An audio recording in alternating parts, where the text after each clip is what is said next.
It was a high-profile case that began in November of 1991. A bar fight escalated to a shooting where Soso's Lounge on South Division Avenue once stood. A man by the name of Christopher Rumbly was killed. And for the next 19 years, Diabolus Smith made headlines, charged with second-degree murder and standing trial for the crime in 1993. And when I went to trial, I was in front of an all-white jury. Smith appealed his conviction based on the racial makeup of his jury. And they wasn't from my environment. They didn't understand because the evidence wasn't enough evidence to convict me. Smith's appeal made it all the way to the United States Supreme Court. But in 2010, the justices ruled Smith should not get a new trial. Tanya Kraus Phelan didn't represent Smith, but she defended many others just like him.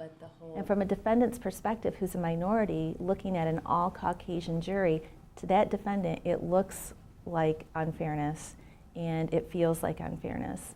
That look and feel is exactly what Chief Judge Donald Johnston of Kent County believes leads to problems when people of color aren't present on a jury. Well, I think people go back to their communities and say we had a stacked deck, we didn't have a fair shake.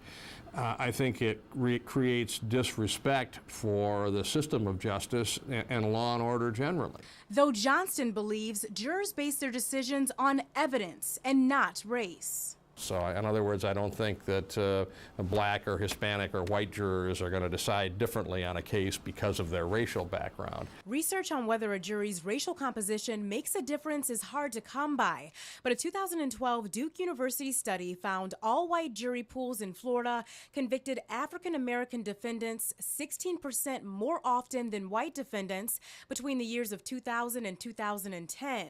That percentage was eliminated when at least one member of the jury pool was African American. What is relevant and important in one community may not be relevant in another community, and those attitudes and perspectives, as we were talking before, plays a huge part in the way the jury will listen to the facts of a case and decide the facts of a case. Kraus Phelan says diverse juries bring different ideas, viewpoints, and life experiences, and helps jurors separate any bias they may have when reaching a verdict. It's just a very raw, sensitive subject.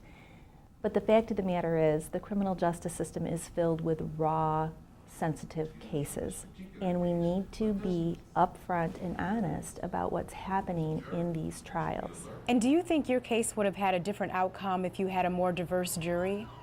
Yes, I believe I would have. I wouldn't be sitting here for no life sentence. I believe that.